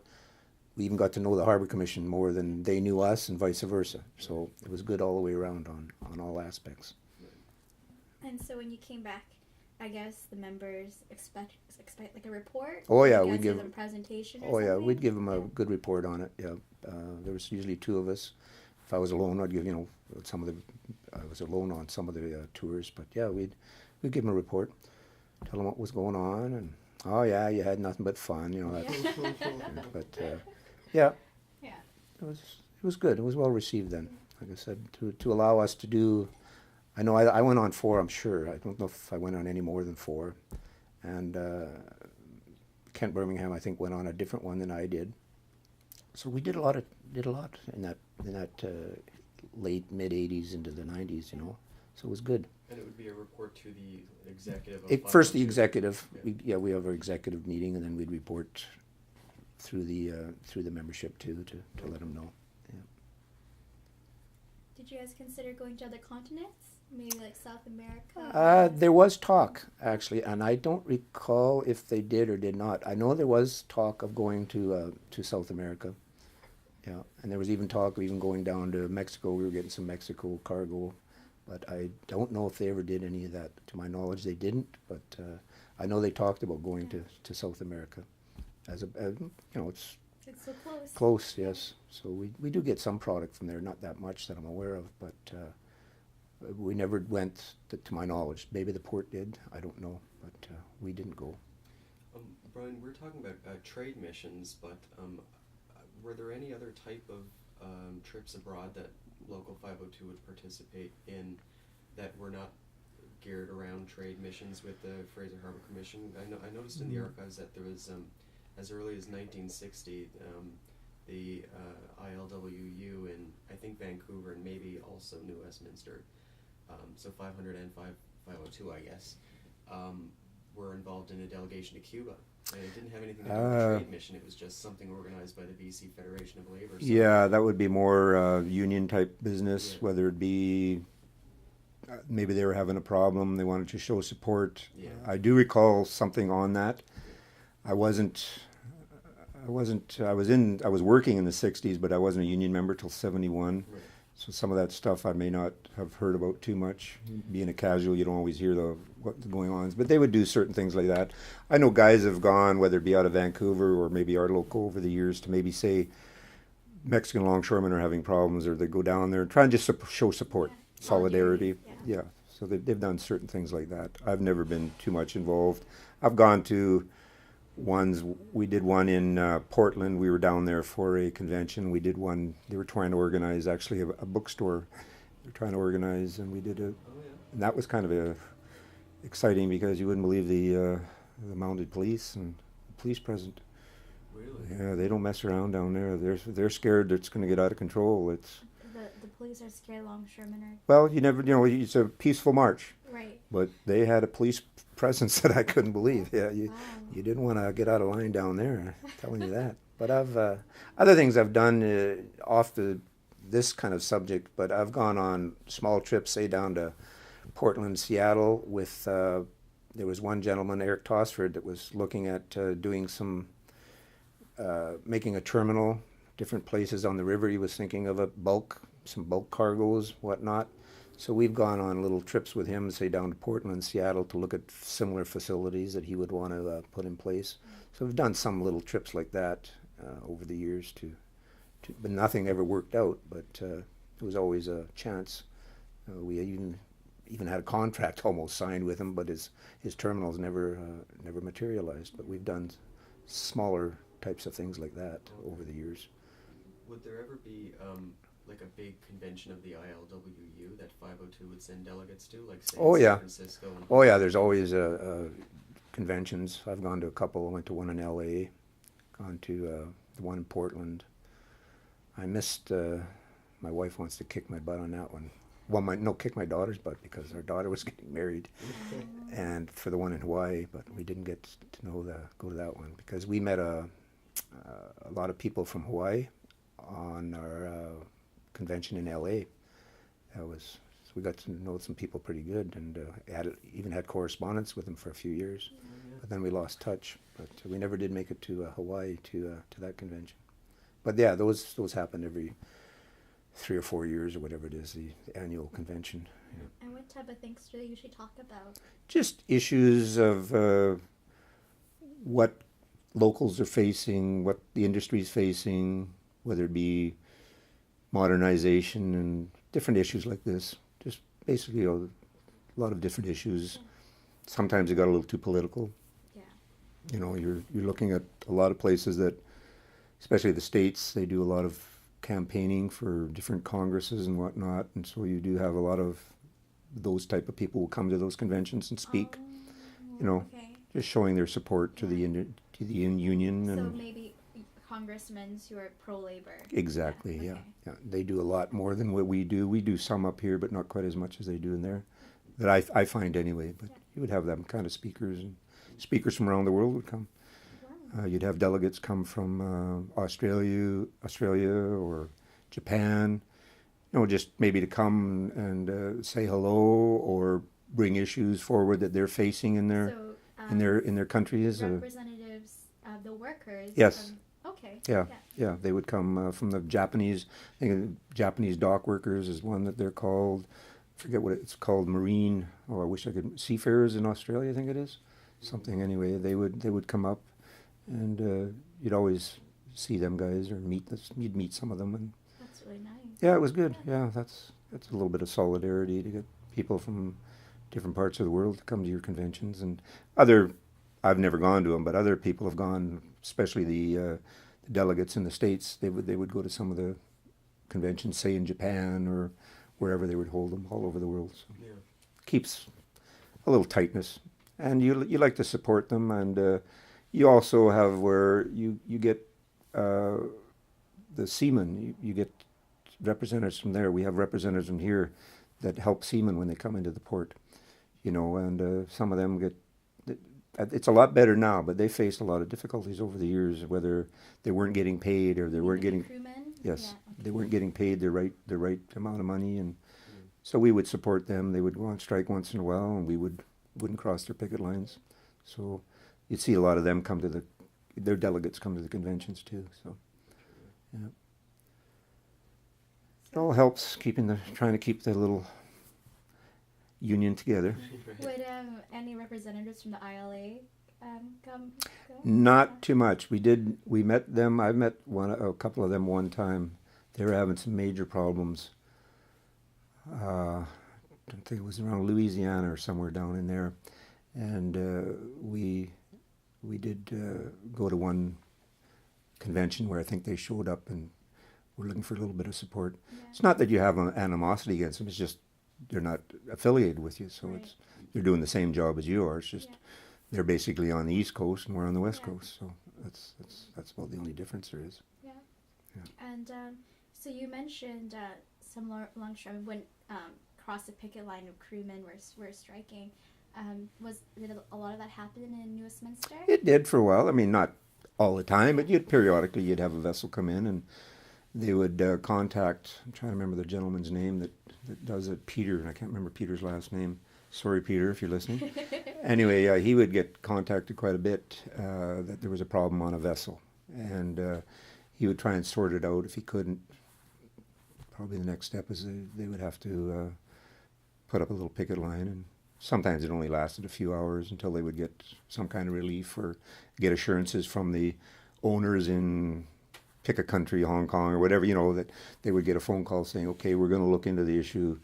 Can you please pull it down, the picket line down, and we'll get this straightened out. So usually we're fairly quick. Yeah. It might be a day or two, but yeah, we always respect the picket line. So Yeah. Did you Joe told me a story about Filipino crewmen that were on a Greek ship, and they weren't paid. They had their wages held for a long time, like 4 months. And, Oh yeah. And it was a 2-week strike. Oh, that. Do you remember that? No, I don't remember that one, but yeah, there would be the odd one that could be long. Yeah, ship would sit idle for that long. Yeah, I mean some were pretty adamant they weren't going to pay, or they weren't going to pay what they were supposed to pay. They all had a wage rate that they were supposed to adhere to, but if they wouldn't do it, oh yeah. I mean, you even heard the crew would tell you. Wouldn't tell me personally, but I did talk to some of them, but about reprisals if they didn't go to work. They were threatened with being sent home. Their families would be chastised. Oh yeah, it's not some pleasant things going on there. Yeah. You know, they would, if you don't go to work, you know, your family's not going to get any money, and maybe your family will get a visit, and some harsh things go on in the world, you know. So these guys, you're miles away from home. You're on a vessel that's got dirty conditions. The kitchen's a mess. Food is terrible, and what are you going to do? So at least they have somebody that they can contact, and a lot of times we could help them out. And I remember even there were times they would pass the hat, you know, trying to give them a few dollars to at least have something to eat. Or That's nice. oh yeah, you so could. longshoremen do that. Oh yeah, you got to help some people out. Some of these conditions on some of these vessels are just terrible over the years. Would you guys bring them any food sometimes? Some guys could bring stuff like that, yeah, the odd time, or even take them out if you could, yeah. I never did it personally, but I knew guys who would take them down to the pub or somewhere, you know, get a meal into them at least. But now it's a lot harder to get people off and on the docks. All the passes, and you know, you need. In those days, you could just drive in and, come on, guys, we'll take you for a ride. As long as they could get off the ship, you know, they had to get their leave. You know, but if they didn't get leave to get off the vessel, you'd take them for a ride. My brother used to have great contact with a lot of crewmen. Major parties at his house. But those are in the 70s and 60s and 70s, and not people that were having trouble, but just guys you'd meet. Yeah. I met lots of crew, you know, and it'd be nice. All of a sudden you'd hear a whistle and send you down a little box of goodies, which maybe you weren't supposed to have, but it was good. Good to meet the crew, you know. It was good times. Yeah, it seems like longshoremen were quite empathetic towards the conditions of the crew. Oh yeah, I mean, it wasn't much we could do sometimes, but you had to have some compassion sometimes. I mean, terrible, and you'd see how they were treated. I mean, just not physically, but you know, verbally, and you know, it's not too nice. Yeah. But you couldn't do much about it because unless they were willing to do something, you had no. You couldn't do it. You know, it just wouldn't work out. We couldn't put up picket lines. We could only adhere to them. We couldn't do our own. So. I wonder if we should just check the microphone. Okay, to see sure. if- Oh yeah. Yeah, everything's Sure. working fine. Yeah. I want to ask, were there any political issues that were happening that longshoremen were like, no, we're not going to accept goods from this country because of the way that they're treating certain groups? I do believe over the years there has been. I think there's been a couple in Vancouver, but I wouldn't want to say yes or no. Yeah. I don't recall any that we ever did. We might have. But it gets very difficult. I know there's been issues over uranium or nuclear types of things where we've had some demonstrations, not us per se, but trying to stop either rail coming in or coming out of a terminal, things like that have become a kind of a political football that bounce around. But I don't recall any that we've gotten into. Joe would be the memory guy, that he would probably know if there was any that we got into supporting. I can't recall if there was any myself. Yeah, because one of the research assistants, he's been looking through the Columbian, and I believe it was 1950s, or I think it was during 1940s, 1950s. 502 longshoremen were considering not working on Dutch ships because they wanted to take over Indonesia, because Indonesia used to be a Dutch colony. Oh yeah. And then the Dutch wanted to reclaim Right. Indonesia, and so it was in the newspaper that about longshoremen were considering to get involved. Mm-hmm. Yeah. And I think the same for South Africa during apartheid. I think was okay. that something that you recall? No, I don't. But it may have been there. But yeah. I know there was a lot of times when guys didn't want to work on certain ships because of the crew, whether it be, the Cold War in the 60s. You get some Russian vessels coming in, and so. But I don't recall shutting any vessels down, whether it ever happened or not. But I know a lot of guys would be very upset. And even through when I even started working in the 60s, if a Japanese vessel would come in, a lot of hard memories were there. Yeah. Because you still had war veterans, working, and they weren't too pleased to go on Japanese vessels. Yeah. Yeah, I heard some stories of some war veterans swearing in Japanese to some of the, I wouldn't doubt it. Oh yes, I remember getting stopped. Guy says, "Where the hell are you going?" I said, "Going to work." He says, "No, you're not." Okay, what's the problem?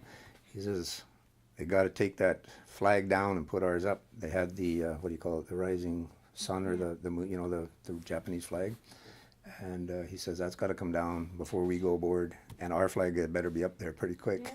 So little issues like that would come up, but a lot of that was just hard feelings. I mean, you can't blame some people that had gone through some of that. We had 2 or 3 guys that were captured in Hong Kong by the Japanese that I worked with, and they'd tell you some pretty rough stories. So you can understand their feelings when something like that would show up. That wasn't good. Do you have any questions? Sure. I mean, one of the things that I'm interested about is, I guess, the jurisdiction of Local 502 compared to Local 500. Yeah. So, eventually, Local 502 had Deltaport, right? Or West Shore. West Shore was the first one down there at West Shore. Yeah. But it was also Surrey, Fraser, and New Westminster area. Where else outside of the Fraser River or that area between New Westminster and Surrey did Local 502 members work? Okay, virtually from the there's 2 arms to the river. You have the north arm and the south arm. Yeah. The south arm is where all that's the terminals are. But it was always an unknown or a gentleman's agreement, I guess. This is where the demarcation line was or whatever. But then we did sign an agreement sometime in the 60s or 70 that it was the middle of the north arm south was 502. Anything north of that was, because it's south to the border, anything north of that was Vancouver. That's basically where the line is. Okay. And it wandered out somewhere towards Mission, and then it kind of branched off because there'd be nothing past that anyway. Right. Okay. Just in case there was something put up onto the river past Mission, you know what I'm saying? Yeah. Okay, so then it would go to Mission. When the new PCT terminal in Port Moody came in, was that 500 or 502? That was 502 for a while, and there was a trade was made. I hate to say it, not a very good trade from our point of view, that we got what was called the rice mills, which was down by Fraser Wharves near the tunnel. Yes. Yeah. Okay. That was kind of a trade-off. I can't remember the history, but there was a trade-off in that area. Yes. Yeah, I remember in 1981. That's when PCT left and went to Port Moody. Well, but that was Vancouver then anyway. Oh. Yeah, Okay. it was way before that. Oh. Yeah, Okay. yeah, it was way before that. Okay. But yeah, there's lines drawn right now that are adhered to by everybody. Okay. There was, off the subject of the river, but there was some talk when Deltaport started up that, of course, being on the ocean, people felt if it's ocean, it's Vancouver. Yeah. Just anyway, Yeah. but so there was a lot of talk went on. Yeah. I was a major part of it because I was the president of the local at the time, so I had some very interesting talks with with people on that subject. Is that because they thought 502 was just the river? They thought there was a couple of reasons. One, that they were major, I'm saying they, and you can take it from wherever you want, whether it's stevedores, longshoremen, or whoever. They had the feeling that we handle containers in Vancouver. You guys hardly ever handle containers. We're the container people. And it's just logic that we should have Deltaport. This was the rhetoric that was thrown at me for quite a while. And of course, I kept my local involved in all this talking, but it was a bit of a challenge. Do you think that they were being greedy? No, I think they were just trying to be, hard to say, put it into words. They were just trying to be where they thought they wanted to be. Yeah. I don't want to put it in other words, but it was more than just, it wasn't just longshoremen. This was coming from the company. Right. And what decade would this have been? The 90s, because it started in 97. Okay. Yeah, Deltaport, or like we had the coal terminal started in 72.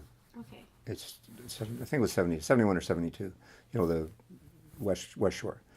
But the opening of the terminal, I think, was in 97. Okay. The Deltaport, the container terminal. Yeah. So it would open 97. So it would be the few years before that. We're working up into the, the development stages and whatnot. There was always, whose jurisdiction is it? Well, we said there's no problem with jurisdiction, it's ours. Yeah. But you would still get comments from within the industry, and I mean not longshore, within the industry, that no, you don't have total jurisdiction yet until we give it to you. So it was put to us in a way to try and, I guess, intimidate us. I don't know how else to put it, to either do a good job or... Do you think that's because of the reputation 502 had? No, I think it was just because they didn't... I don't think they had faith in us doing a job. That's one of the things. Not because of our reputation or anything, just they didn't think we had enough people. We had enough skilled people. Yeah. And I think they were quite concerned. They thought they would get more... Where are they going to get all the people out of Vancouver? I don't know. I guess pull them out of a hat. But they felt that they had a stronger work contingent there that was more conducive to containers than we were. So it only made sense. Well, they should have it. They can train better. They can get everybody there. But I think we've proven out that it wasn't a concern that they should have had or an issue they should have been pushing. But yeah, it was a little bit of a tough go for a while dealing with that issue. And that was up until it opened. Well, yeah, we could finally. Well, even before it opened, they realized we were going to be the people there. So that kind of vanished. But it was there in the early years of Deltaport being on the stream that we're going to develop it. Okay. I mean, we finally got invited to the groundbreaking, you might say. I mean, the piece of land lay there dormant for I don't know how many years. It was just a bare piece of land where the Deltaport is now. And we finally went down there one day with the port and the terminal operator. And, okay, here we go. The shovel's in the ground. It's going to be built. But up until that point, well, it was before that point. But anyway, they were always trying to say, well, maybe you shouldn't be here. Maybe we would rather another local be here and blah, blah, blah. So it took a little convincing. Interesting. Okay. Yeah. So, and there were only two locals. There were no other locals of longshoremen in the Lower Mainland, was there? There's other locals, but not longshore. Not longshoremen. Not okay. longshore, yeah. Okay. Yeah. Well, I've got a few questions. I don't know how much time we have left, but I'm interested in the gang structure and how it eventually disappeared or withered away to some extent. Some of our other narrators, and I think you mentioned it, maybe you talked about this in your first interview as well. It was originally a ship would have about 13 members to a gang, right? There'd be You could have up to 13 on some of these, like the pictures there, depending on there's winches. If there's need 2 winch drivers and 1 hatch tender, then it's a 13-man gang. If it's only 1 winch driver and 1 hatch tender, it'd be a 12-man gang. But a 12 or 13-man gang was quite common when I started in the 60s. Okay. That was call it your basic gang for doing hand stow lumber, hand stow bags, zinc, lead, all these types of commodities. Yeah. So Some general cargo. We get periodically general cargo boxes, whether it be oranges or who knows what. right. So just about all those commodities were a 12 or a 13-man gang. Now, as automation and mechanization came in, the gangs kept changing and changing Yeah. until did they disappear? Well, it's still there. You still have a basic 8-man gang if you're doing steel products today. Okay. Like today, an 8-man gang would be a hatch tender, a winch driver, 2 slingmen, and 4 men in the hole. So you still have your basic 8-man gang that I'm aware of. And even if out of the blue something was needed that they had loose cargo, you could still go into a 12-man gang. Yeah. You could still have it. It's not off the books as far as I know. Okay. I don't know of what commodity, but just some commodity might come in on a ship. You might need an 8-man gang, but I don't think there's ever been the need. But No. lots of 8-man gangs now, and you could have a 12 if it was needed. But then they have specialty gangs, where you might just have one hatch tender, one winch driver, and one spare for doing some kind of a bulk commodity, Yes. like a pour of. I'm not even sure the manning they have at Fraser Surrey because I wasn't there when I was there. They have this pellets system going on there. I don't know what the manning is on that because I think they're using conveyors off the dock to load it. So I'm not just sure of the manning, but it's in the collective agreement that you have the availability to have a variety of different types of number of gangs, structure of gangs. And was that must have been a change at some point, was it? There was always specialty gangs in the collective agreement that I can recall. Okay. Yeah. But there's been changes along the way through the structure of what a gang can compose of. Yeah. We tried to get a gang, container gang, for years, Okay. but that's not been. I think it's been achieved outside the collective agreement, but I don't want to be quoted on that. Okay, yeah. But they're trying. They've been the locals and our local and Vancouver, whoever, have been trying to get a sort of a set number of what a containerized gang would be. I don't think they've got it yet, but they've been working on it. So can you walk me through the process whereby mechanization didn't meant at a certain point in time that you didn't really need a gang anymore? Like what physically changed with mechanization Well, that required less men? The arrival of the lift truck was a big thing Okay. on ships where most products were hand stowed or Yes. unstowed Yeah. by hand. Then when you got a lift truck, that they were able to put lift trucks because a lot of ships' gear wouldn't be even strong enough to bring the lift trucks on board. Because they're too heavy. Yeah, they're too heavy, but you got smaller ones. We could take the counterweights off them. But then they didn't have the cargo that could be used with a lift truck. It wasn't packaged. It wasn't in a pallet that was packaged. It wasn't on a packaged lumber, so that there was no need for the lift truck even. But once the cargo became into a package or a pallet that could be stowed with a lift truck or vice versa, unstowed, then the gang structure somewhat changed. We went from where went down to 10 gang guys. You'd have 4 in the hole, maybe 6.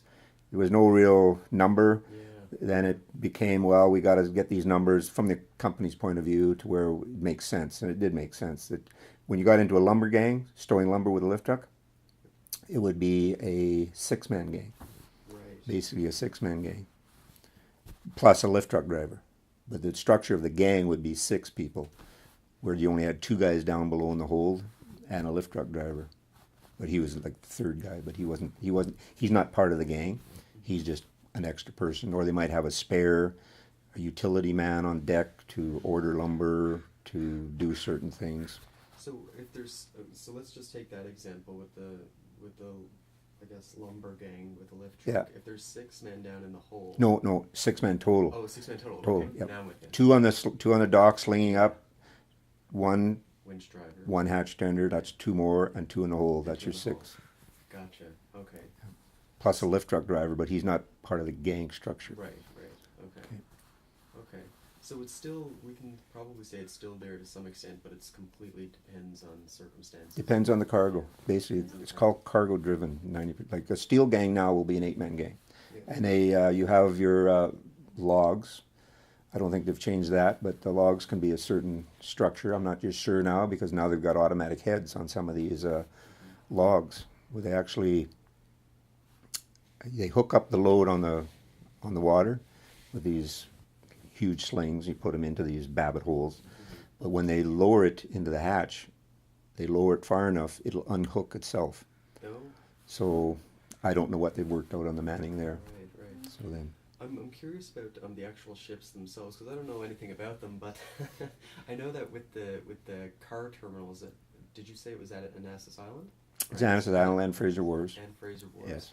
So those ships would have like basically like a door on the side of the ship where the cars Yep, could come on in. the side or on the end. On the side or on the end. Yeah. So has that kind of shipping model been used for other types of cargo as well? And if so, has that decreased the need for manpower? It's changed the manpower. Yeah. Yes, definitely changed the manpower. We used, like I said, this one we talked about earlier, the pad line. Yeah. That was a ro-ro vessel. I can't remember the structure, but it would just depend on how many operators they needed to drive. There was different equipment on that ship. Yeah. How many different types of equipment you had. You'd have different operators running it. Then you'd have spares on the ship to do unchaining, chaining, setting blocks, doing whatever. So there was no set number. They would order maybe 15 operators and 10 spares, whatever, Yeah. unless they were doing a type of job where they needed a gang structure. Right. So that was your one type of ro-ro vessel, which was to do heavy equipment or different cargoes. Then you got into your car carriers, your ro-ro car ships. Yes. Yeah. That means ro-ro means roll off, roll on. Roll off, roll on. Yeah, I was Ro-ro. just gonna ask you about that. Yeah. It's called we call it ro-ro. R-O/R-O. RO. Okay. Roll on, roll off. Excellent. Okay. Yeah. So those became there was different methods of unloading cars for the years. Huge vessels like this we used to unload cars, which would be, once again, maybe a 12-man gang. It might be depending on the type of vessel, the number changed all the time. Never changed it. And we had so many different kinds. We had elevator ships. Cars come up on elevators, landed on the deck. Then the crane took them off the deck, or they would drive off the deck onto a ramp. So there was a variety of methods of unloading cars over the years. But when we got into where we are now, it's a set number that evolved. There's no other way of putting it. Yeah. It's 30 men, or 30 cars per man. 30 cars per minute. Okay. Yeah. Or woman, excuse me. Longshore person. Yeah, per person. Yeah. Okay. Yeah. So, in terms of Local 502, how can I ask this question?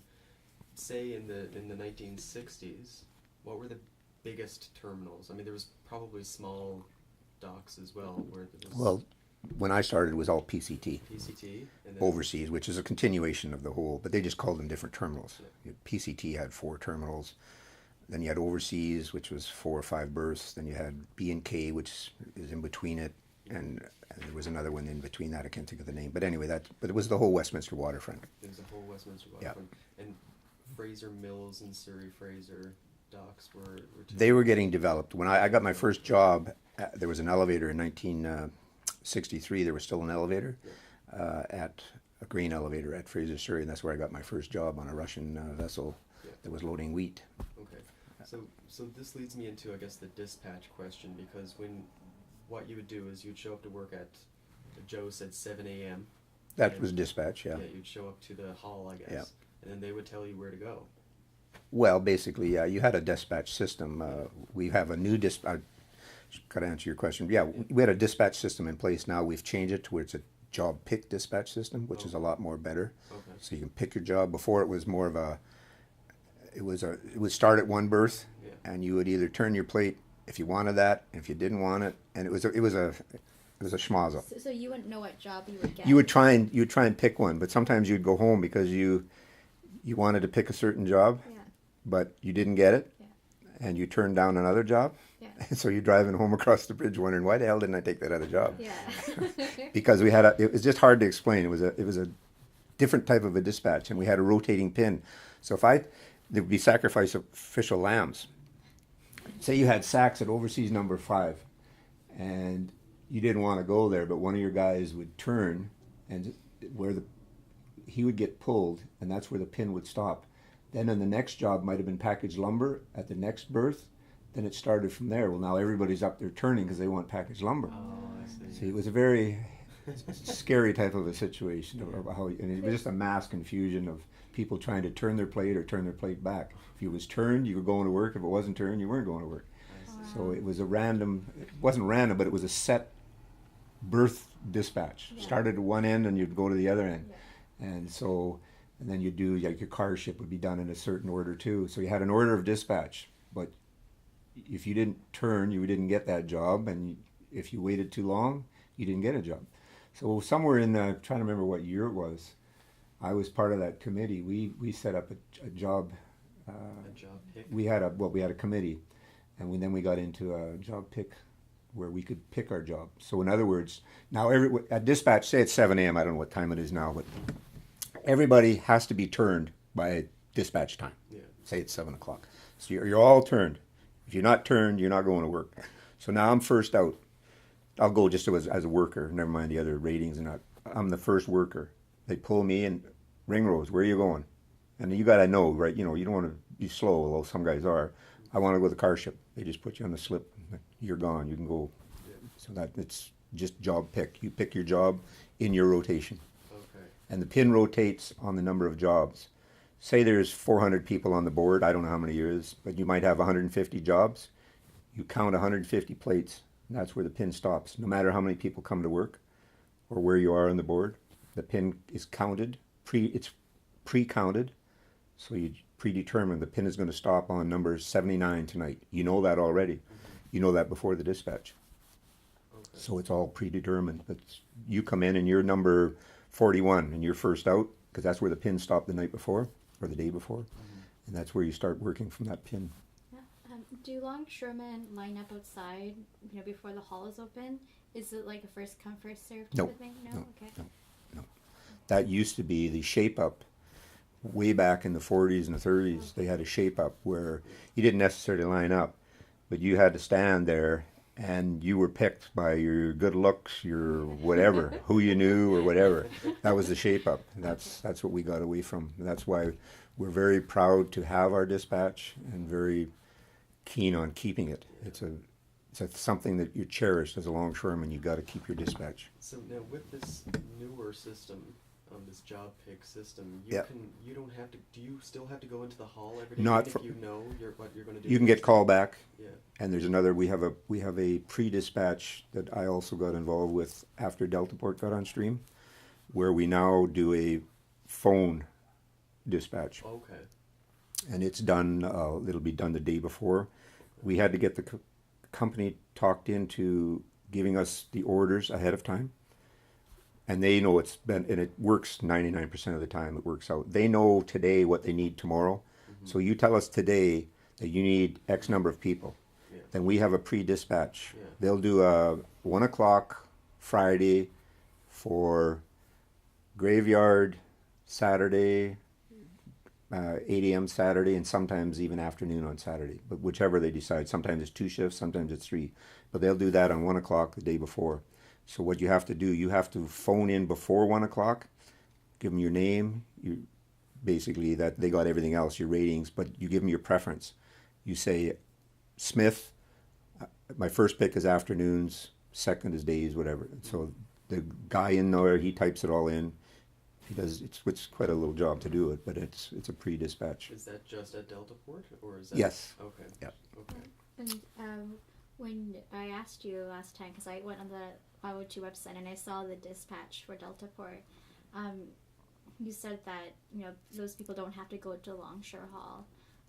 Do you think that kind of lessens the solidarity? Yes, it's a big scare factor but it's something we had to probably do because it was so difficult to ensure we would have the people to do the job. And it's kind of hard to explain it. If I could show you a dispatch, I could explain it more. But if we have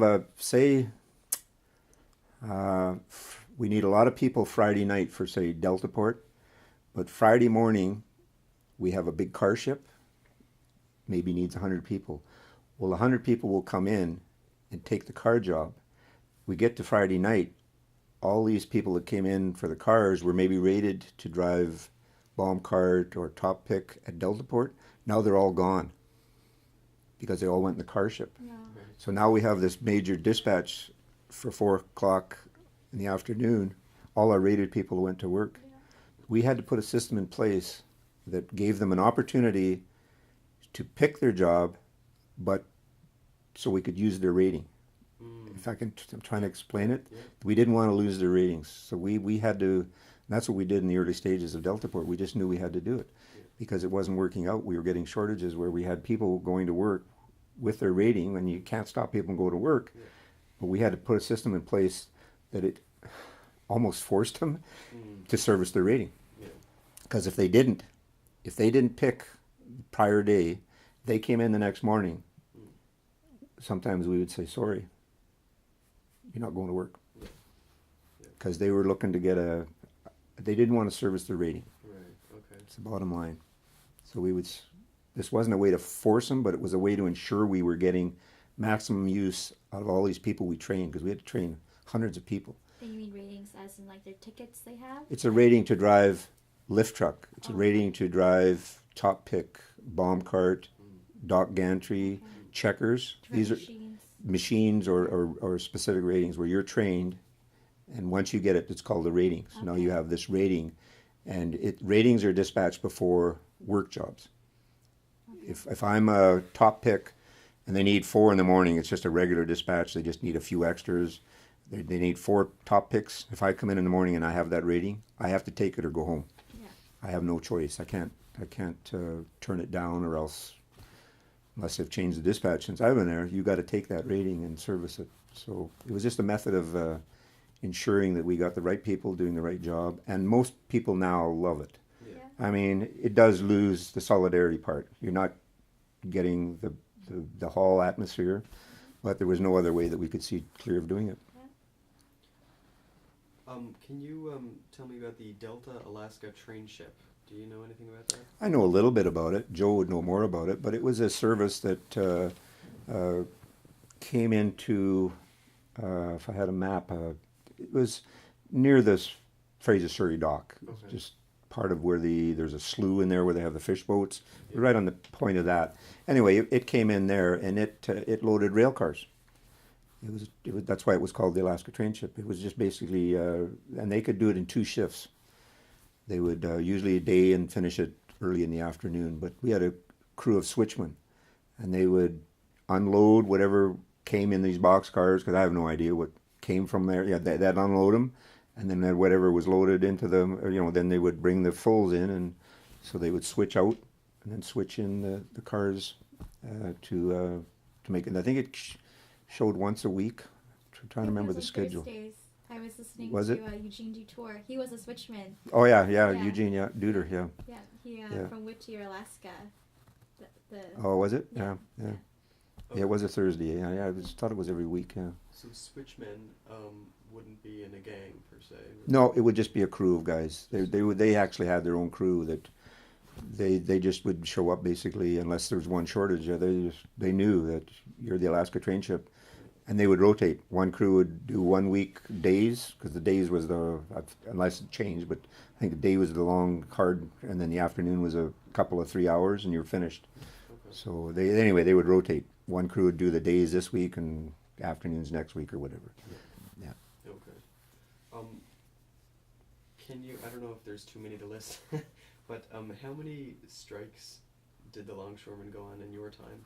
Was there a lot, or was No, there not a couple that of big many. ones? Not that many, really. One in the 70s that we were out for quite a while. Was it 30 days or something? I drove cab during that strike. It was Oh, an yeah. exciting job. was that the one that Trudeau ordered you back to work? Eventually, yeah. Joe's got the history on that. There wasn't that many, Okay. and if they were very short. That was probably the longest one that I can recall, and the others were very short, 2 or 3 days. Were usually ordered back to work. 2 or 3 days. Okay. Not very long in my recollection, anyway. Would the commission ever tell you guys, hey, can you, what's the issue? Because No, they didn't. To my knowledge, they never got involved in it. No. Strictly us and the companies. Yeah. Us and we all our contracts with the BCMA, other than West Shore is a separate contract. The coal terminal, just the coal terminal is a separate contract. But yeah, we always dealt with the BCMA. Okay. I see here that there was, in my notes here, the 1970 completion of the trifurcation project. What does the trifurcation project do? That was the project, I do believe, of the walls they put up. Oh. That's, unless there's another thing that I'm thinking Oh. of.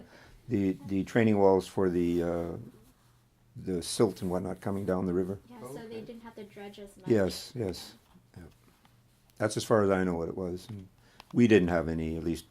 Maybe people, like I said, I wasn't even a member in this till 72 or 73. Yeah.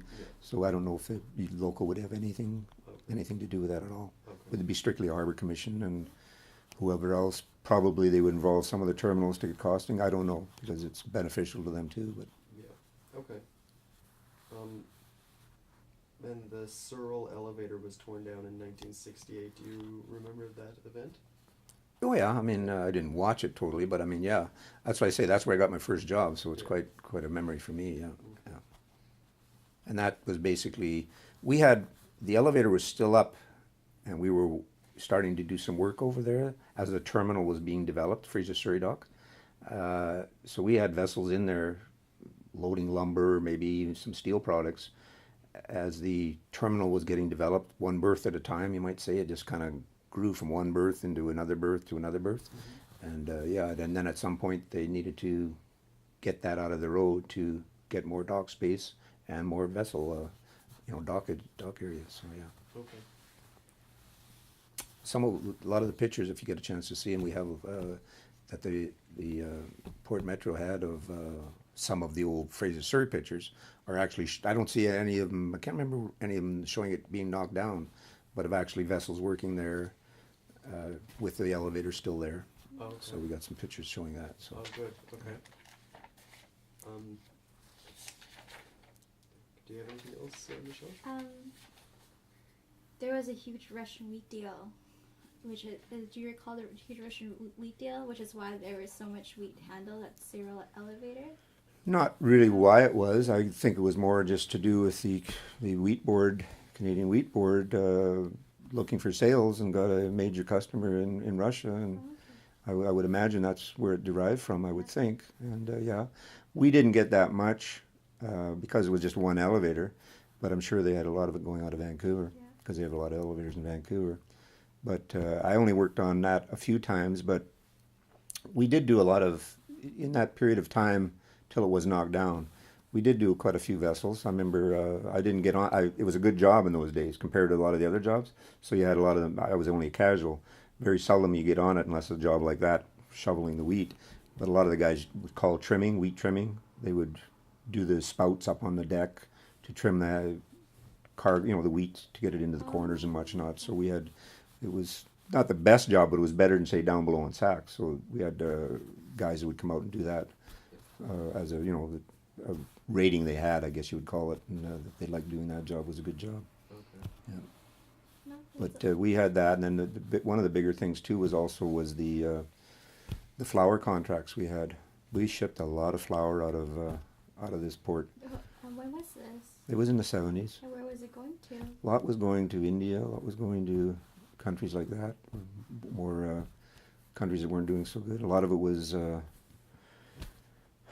it aid? caught up quite a bit. Yeah, yeah. A lot of it was. We did a lot of flour, and we did a lot of fertilizer. Fertilizer was another big commodity we did. Yeah. Yeah, and that was also during the 70s? Yeah, through the 70s. Yeah, through the late 60s into the 70s. Yeah. Yeah, we did a lot of bag cargo. And was that aid as well, the fertilizer? No, I don't think it was. It might have been some of it was, but no, it was more cargo. But a lot of that was done through basically PCT. A lot of unloading rail cars, bags coming from the prairies, bag 110, what they call them, 50 kilos, I guess it was, 50 kilo bags of flour. You unloaded the rail, put it on pallets, put the pallets in the shed, and then when the vessel come in, pallets to the side of the vessel down below. That's when you still had your 8-man gang, like your 12, 13-man gangs, Oh, okay. handling that, because it was basically all by hand Yeah. that I recall. Okay. Yeah. I've still got 2 more questions. They're just, I think they'll be quick. How much time do we have left? Is the mic still on? Yeah, the mic's still on. Great. Yeah. I was looking at some of the old Gangplank newsletters. Mm-hmm. Do you remember those? Oh, some of them, but I wouldn't know what was totally in them, but I remember Yeah. reading them. Did that stop after a while, or because I only Well, we saw- have our newsletter now, but it's not this. It's not the Gangplank per se. Okay, it's just You only get it. Well, we get one from the international. They have a dispatcher. It's called, but oh yes. I get it every month or two, or whatever. But the local, well, not the local, the Canadian area has the newsletter, but it's. I don't think it's on a great schedule, Okay. or not a great a schedule, A fixed schedule. And then there's the dispatcher. Yeah, that comes from the international out of Frisco, San Francisco. So now there is no local 502 newsletter. It's the wider Canadian It's area. yes, Okay. you know, you can. They'd always. I don't know if they're still doing. They used to ask for input if you have any of the articles you want to put in there. Yeah. Put something in there. I don't know if we do or don't, but Okay. you can put input into it if you want. Yeah. But it's done by the Canadian area. Did you get a sense of the political orientation of Local 502 in terms of how people would vote?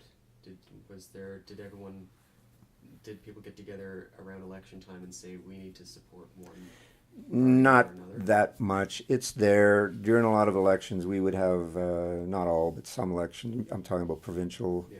We would get some candidates come in and speak Oh yeah. periodically. Yeah, we've had candidates come Always. in.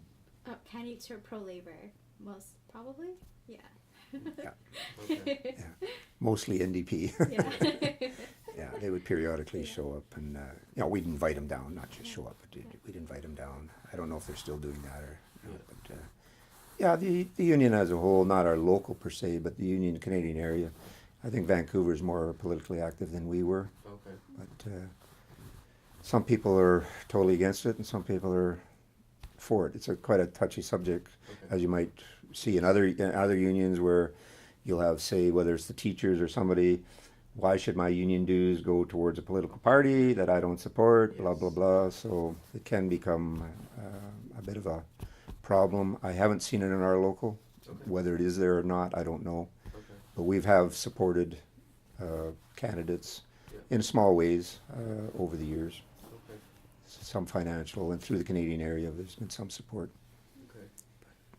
Good. Well, I feel like I've got more questions, but they're not coming to me right now. But I'm done. I don't know about you, Michelle. I'm done. Okay?